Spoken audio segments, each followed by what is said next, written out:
Watchmen is, without a doubt, one of the most influential comics to ever be published. So long-lasting and iconic that it's still remembered and heavily debated more than 30 years after publication. And in the modern age of superhero media, success can only bring one thing: a franchise. And Watchmen has been branched out beyond the original enough times for it to be a predictable trend. From movies to spin-offs to prequels and even a TV show. And the vast majority of this content is terrible, and rarely ages past the week it comes out. There are exceptions, of course, that's what the word majority means, but it's not hyperbolic to say that a lot of Watchmen media simply doesn't understand Watchmen, or perhaps even chooses not to. How is it so easy to ruin one of the most beloved and worshipped comics ever made? In this video, I'd like to find out. But before we begin, I want to give a big thanks to the sponsor of today's video, GlassesUSA.com. I think this is the third time we've had these guys on the channel, and the first time we did, I got this pair of glasses. And you can tell I'm being honest about my appreciation of the brand because I've continued to wear these in every single video and every single day of my life, despite that not being a prerequisite. I just really like these lenses that much, and I want you guys to have a similar experience with them. GlassesUSA.com cuts out the middleman by selling these glasses directly to you, saving you up to 70% in some circumstances, with glasses starting as low as $30. There's over 40,000 styles of glasses on the website, from designer to in-house, and a basic prescription is included for free with every pair, including sunglasses. And if you upload a photo, you can preview what every pair will look like by using the virtual mirror. It's very simple and very fun to mess around with. And GlassesUSA.com is truly a zero-risk experience. You can do all your shopping from home, and if you end up not liking your glasses, you can simply have them returned, get a full refund, and return shipping included. It's just that simple. Go to the link in the description right now to get a special offer just for my fans. Once again, that's the link in the description. So for those of you who have never seen one of these videos before, throughout this I'm going to be occasionally switching glasses to show off different frames. So if you suddenly feel like there's a mysterious stranger on your screen, it's still me. I'm just wearing different glasses, and if you like any of the ones you see, you can also find those in the description down below. With that, let's talk about a comic from the 80s. If you were to leave this video with one solitary hot take about the world of Watchmen, this is what I would want it to be. Watchmen presents an alternate history version of the 1980s, where the world is mere moments away from being plunged into complete apocalypse. The Nixon administration's power has extended into his fourth term, with victory in Vietnam catapulting the Cold War even closer to World War III and the predictable end of nuclear annihilation. The world in Watchmen is a significantly twisted, chaotic version of the real 1985, and the clear impression we're given is that there is one solitary difference that has caused this. In the Watchmen world, superheroes exist. Superheroes, usually depicted as near propagandic representations of continuing the American betterment of the world, are seen here as a force which, as a system, is measurably bad and has literally almost led to the end of the world. No matter how relatable a few of the protagonists may come across, no matter how often the narrative takes their perspectives, almost every single character is a representation of the question, what if superheroes are actually bad? And a lot of these plot threads served as metaphors or commentary on real events, but are still general enough that they seem to have a shocking similarity to the current world.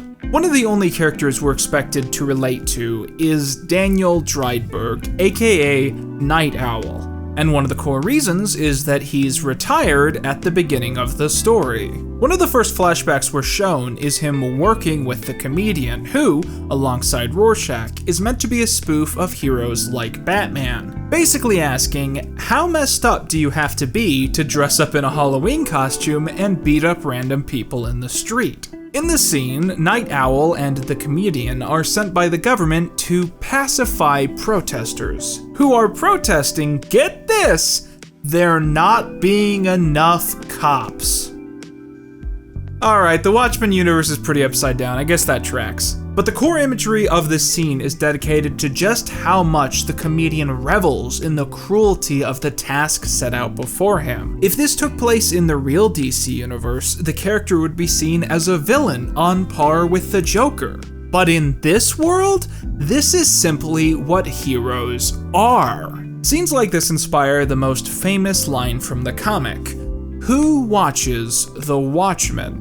These men, who are either soldiers of the state, representatives of Nixon, or anonymous vigilantes who operate outside of the law and kill whoever they please. Who is the judge and jury of the men who deem themselves above law itself? Now here's the problem. Not to generalize, but it seems to me that a whole lot of comic book fans are simply incapable of processing some of these ideas. I'll give you an infamous example. At the start of the quarantine this year, this image was shared on social media websites like Twitter, depicting a hallway of superheroes bowing to doctors working at a hospital. This was obviously a tribute to the wake of the spread of COVID-19. The superheroes are, firstly, not social distancing, presumably helping to spread the virus. But more importantly, this is accidentally amazing commentary on how people in power want to support essential workers with empty motions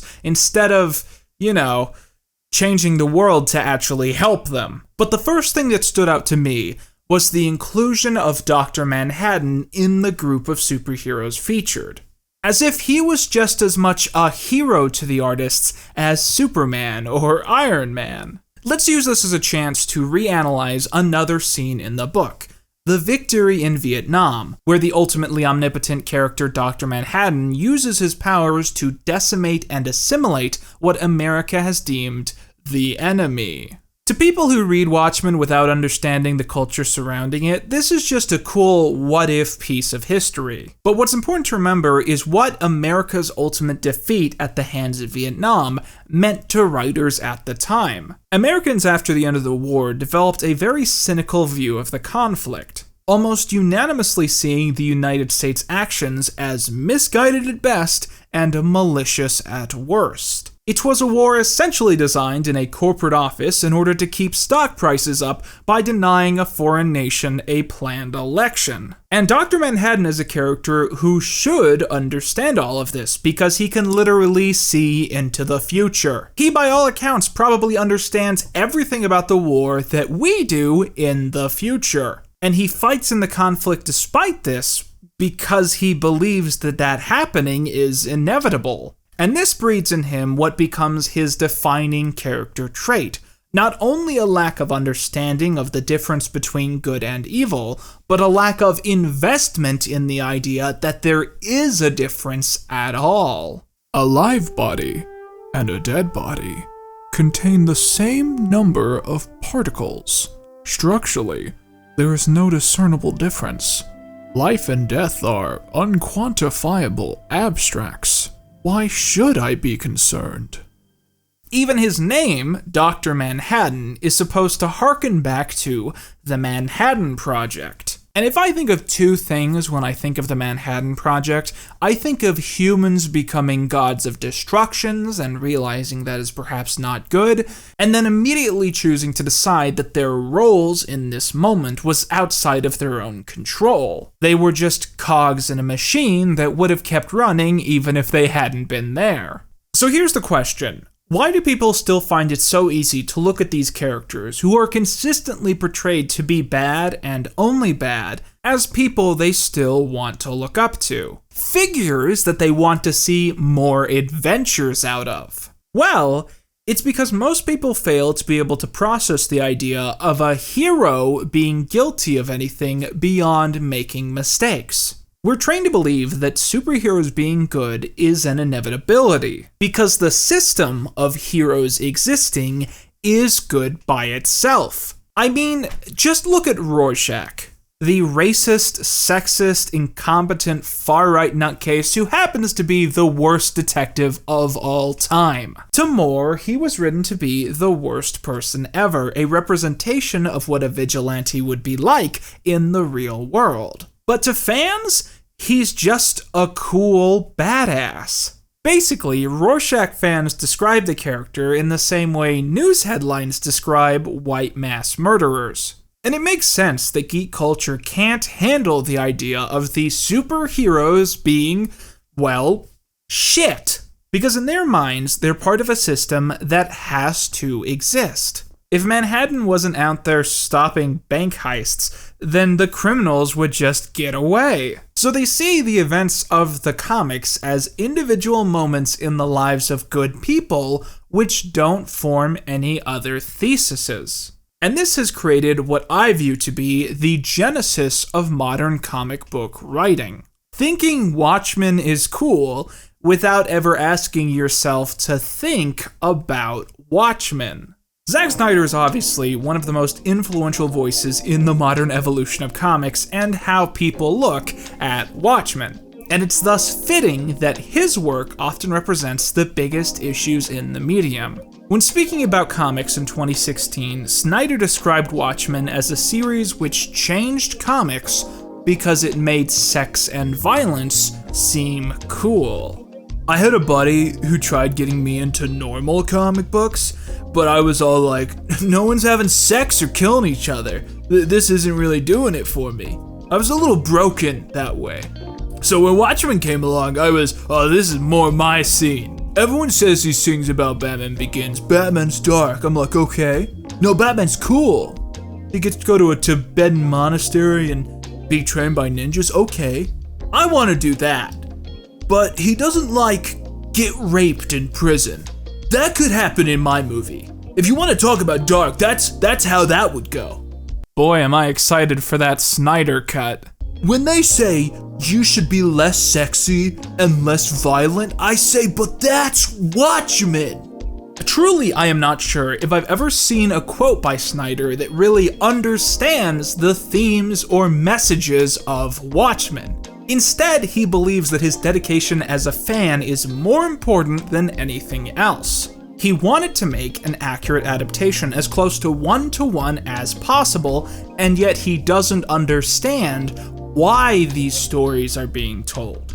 Snyder's quote we just sampled, where he speculates that he might throw in a scene of Batman being raped just to prove that he's properly edgy enough to make comic book movies, isn't really shocking, as that same level of bleak, nebulous gloom that adds nothing is basically implicit in all of his work. One of the most crucial pieces of the setup in the film Batman v Superman is that Batman has been essentially using his position of power in Gotham to murder people he arrests. We see him mark criminals with a bat branding iron. A bat branding iron? Leading to other prisoners identifying that symbol and killing anyone who holds it. It's Mark, man. You know what to do to people with this on them? He's on you. Let's go! Batman uses the corrupt nature of America's prison system to literally commit murder. And the payoff to this moment is that when given the option to do the same thing to corrupt billionaire Facebook guy,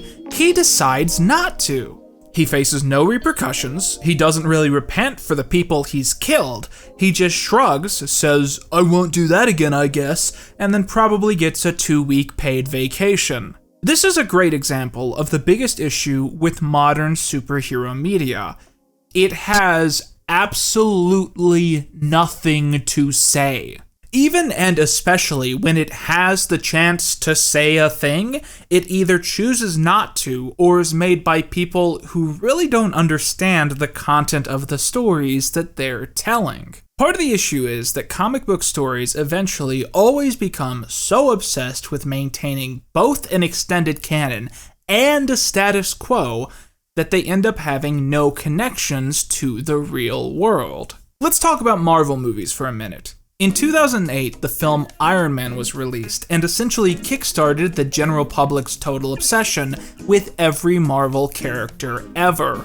In the wider picture, Iron Man is out of place because of just how blatantly political it is. Tony Stark's main character growth is that he decides designing weapons for the US military has been overwhelmingly negative to the world, and he seeks to stop the production of these weapons no matter the cost. We initially believe that the bad guys in the film are radicals in the Middle East, before we realize that the real antagonists are upper-class white war profiteers who need to keep the conflict going to help grow their empires. It's basically the most overtly political you could possibly have been in a kids' movie at the time. This is really surreal when we compare this to the current state of the Marvel Cinematic Universe. In the MCU right now, it is the year 2024. In 2018, most of the important characters basically time-traveled 5 years into the future. 12 years ago, Obama lost his second-term election because aliens had just invaded New York, and people were pretty pissed. And since 2012, every sitting president has been entirely fictional. The canon of the Marvel films and the real list of horrible things that have happened in 2020 are so equally convoluted that they cannot be reconciled. Nothing that is happening in the world right now could possibly also be happening in these superhero movies, either in 2020 or 2024, because it would make absolutely no sense. And this is why I've always rolled my eyes at characters in these universes saying things like, "The world is changing right in front of our eyes." Because it's basically the writers announcing that they view superheroes in fiction as such a radically unearthly phenomenon that them beginning to appear must be seen as the dawn of a new reality that is totally detached from our own, instead of a further discussion of the world we actually live in. The writers of Watchmen believed that superheroes were a metaphor for atomic superweapons, corrupt police forces, a lack of balance in power between the people and the elite class, literal political murderers killing protesters in the street, and the writers of all other superhero stories seem to see them as things which stand alone and have no real-world commentary to make. And that's not always a bad thing by default. Again, a lot of the best superhero media in the world is like that. I don't think The Tick did a lot of the things that I'm asking for here, and that's one of the most charming superhero shows I've ever seen. Marvel films are, more than anything else, character pieces, and I'm not saying that every single one has to be a dark and brooding piece trying to analyze the fact that nukes exist. But it's important to recognize potential faults in this style of storytelling because it tells us why so many Watchmen follow-ups ultimately fail. Because the comic industry is not prepared to do what the original inherently accomplished. And to answer why, I'd like to welcome a very special guest to the program, Plush Quinton. Hey guys, Plush Quinton here. I'm a tiny, simplified baby version of Quinton without any of the quirks or tics or annoying Twitter rants, and all I want to do is come into your house. And I only cost $24.99, isn't that crazy? Yeah, but the campaign to sell 400 of you guys ends Friday, so people had better act pretty quickly if they want one of you. How dare you interrupt me? So I'm here to talk to you guys about something that you might not have been aware of. Did you know that comic book characters have a lot of merchandise? I know, I didn't know this either, but it's true. You can go down to the store right now and buy yourself some Batman shirts, comics, pogs, and best of all, toys that you can put on your shelf because designing backgrounds for videos is hard. The realization that comic book merchandise is one of the things that keeps comics profitable obviously is something that we need to understand when discussing the history of Watchmen. When Alan Moore and Dave Gibbons first agreed to work on the strip, the contract they signed with DC included a specific clause, which stated that DC would maintain the rights to the characters, universe, and merchandise only during the initial initial use of its characters, and that a year after DC stopped using them, all of said rights would revert to Moore and Gibbons. In 1985, at a comic convention, Moore stated that he felt pretty confident that the transition would happen within a short period of time, and that he would, in his own words, make all the money from the Slurpee cups. But when Watchmen proved to be one of the most renowned and iconic comic books ever made, DC decided they didn't want to give the rights back. So they decided to never stop printing the comic. This is true. Watchmen is one of the most easily accessible and least valuable books ever published because DC has been using a contract loophole for 34 years that allows them to barely continue owning it. This is why it's so cheap on Amazon, and why it's totally morally okay to buy a copy, rip out all the pages, and duct tape them to your wall.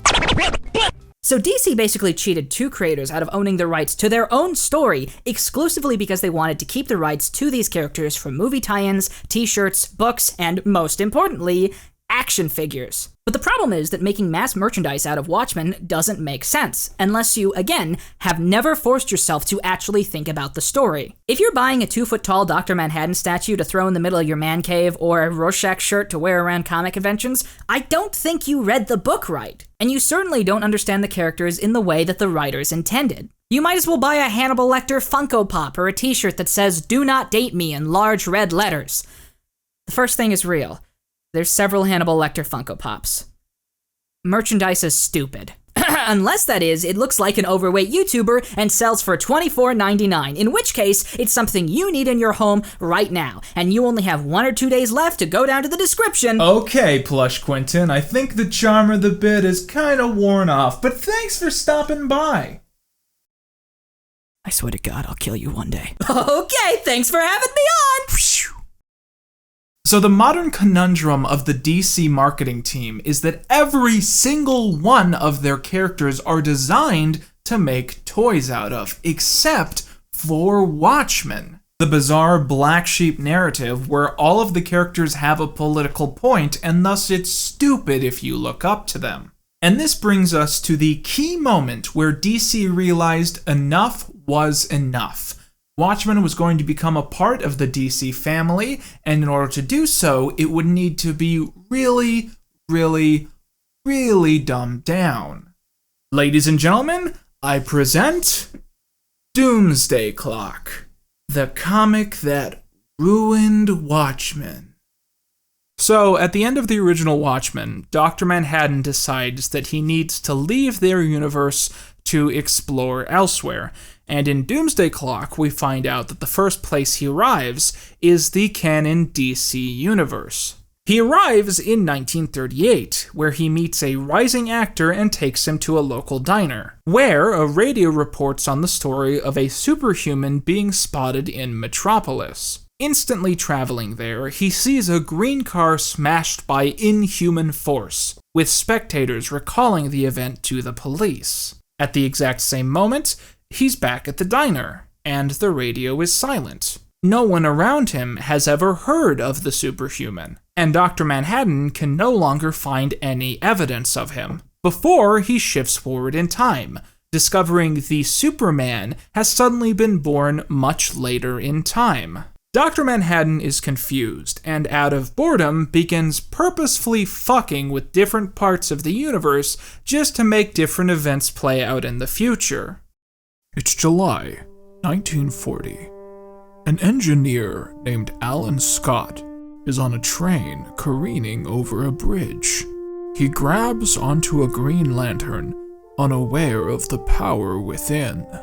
It's July 1940.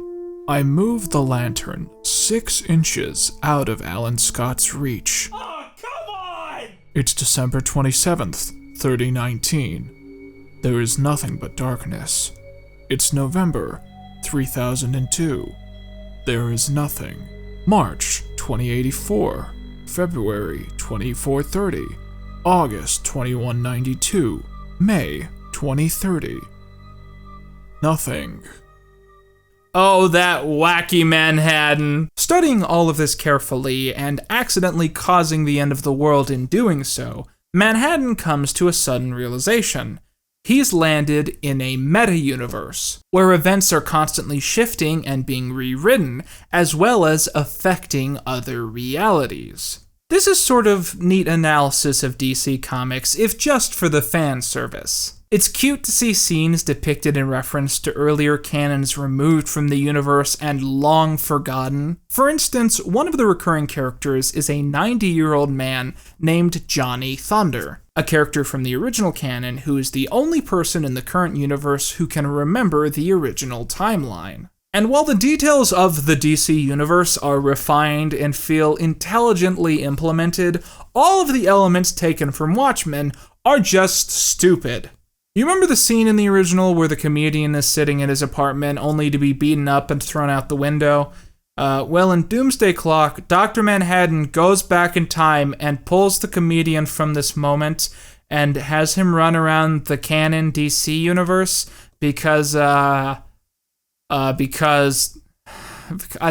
don't know. This isn't a bit. The writers pretty much forget that they did this, and the comedian's storyline is never resolved in any notable way. The whole thing seems included just to make the fandom article on the characters seem slightly more headache-inducing. Oh, I almost forgot. Remember how the original comic ended with the ultimately morally gray moment where world peace is achieved because one of the heroes unleashes a mutant squid on New York and people think aliens invaded and the Cold War ends because all the world leaders piss their pants? And it's this strange moment where one of the characters has committed genocide, but if anyone talks about it, the world will end, so everyone agrees to just keep it a secret even though it's horrible. Well, in this story, the publishing of Rorschach's journal has led to the world learning the truth behind all of this, and peace is over. The story starts with the nukes being dropped, and at the exact same moment, several characters teleport to the DC universe to try and find Dr. Manhattan. This includes the new Rorschach, who has taken up the same identity as the character who died in the original. The twist? He's the son of Rorschach's prison therapist. Yeah, Rorschach's prison therapist. He had a son, apparently, and that's the new Rorschach. Throughout the comic, there is considerable pressure put on Neo Rorschach by several characters to realize that the original figure was a horrible, horrible person. Upon reading the diary of the G1 Rorschach, Batman promptly throws Neo Rorschach in Arkham Asylum, saying that's where he deserves to be if he believes in the rhetoric of the original man. Is that a thing Batman can do? Can he throw people into Arkham for thought crimes? Eventually, Neo Rorschach abandons the identity and goes by the new moniker, Son of That Therapist Guy.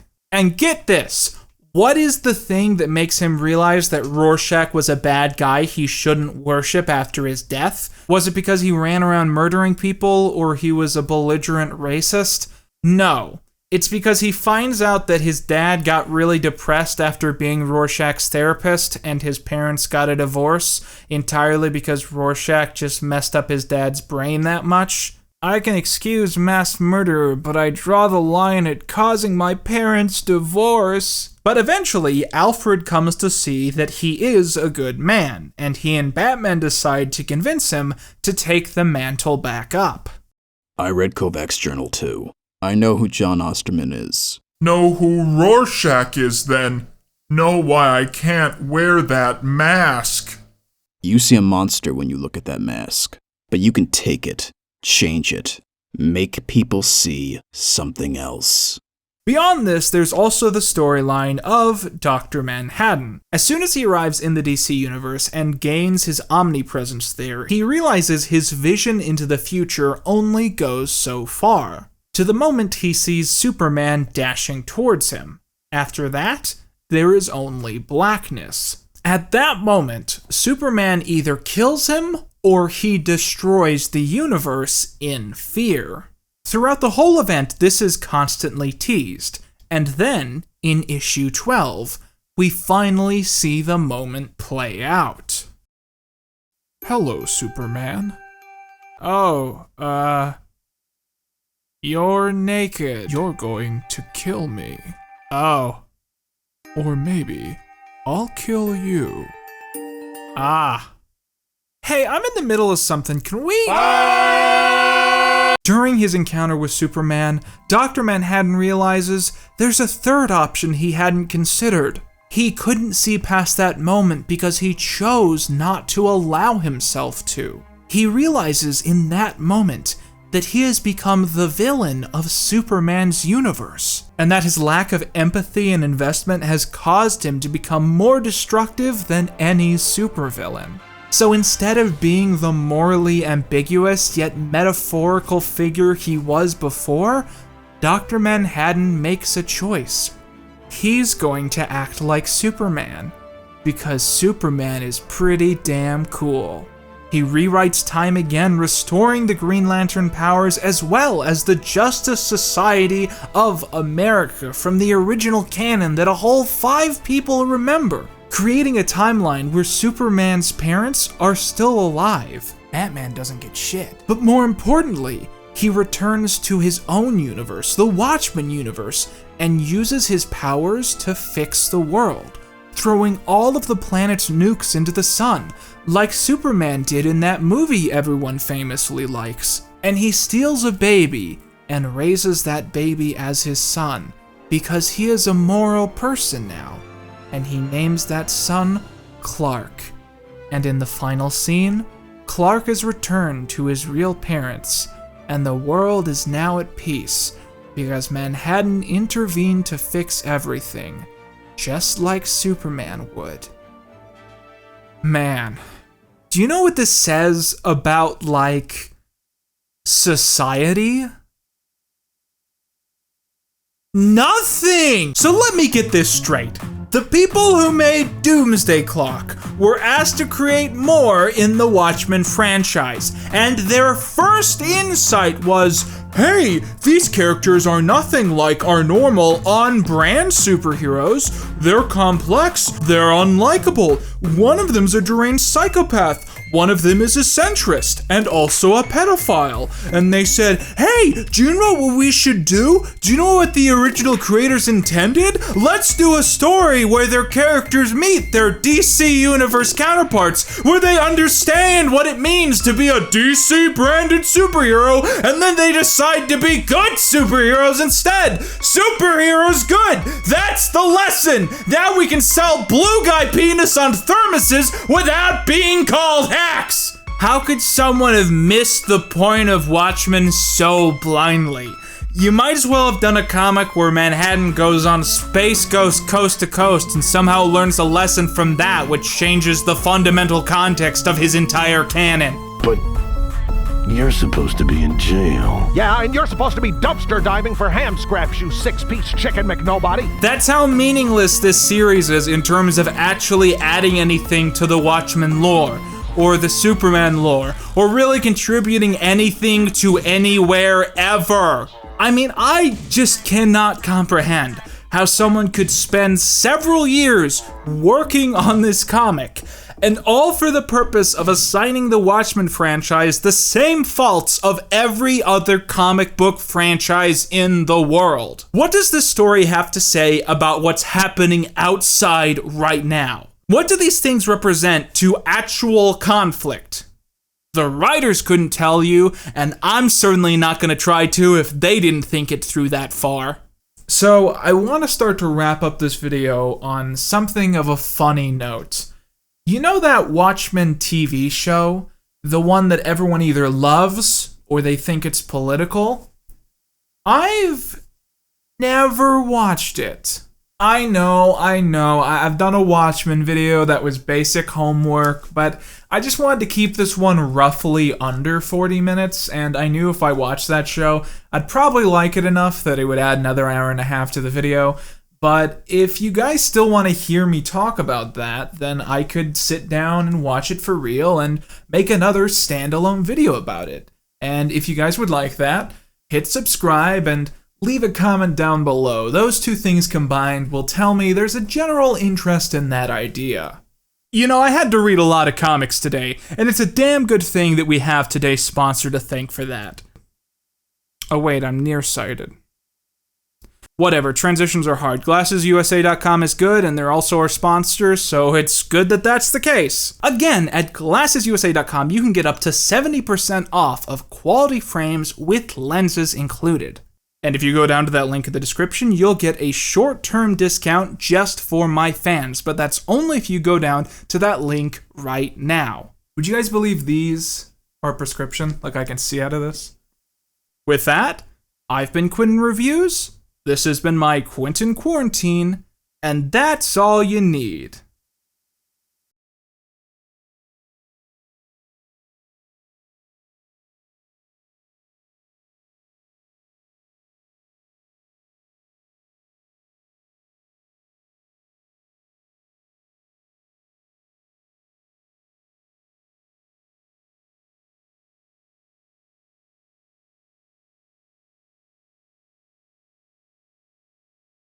Welcome to the end slate. Click on one of these videos if they interest you, or hit subscribe if you haven't yet. If I see a bunch of people subscribe, I'll know that you guys all liked this video and you want to see more like it, so that's just a great way to get that point across. Once again, thank you so much for watching.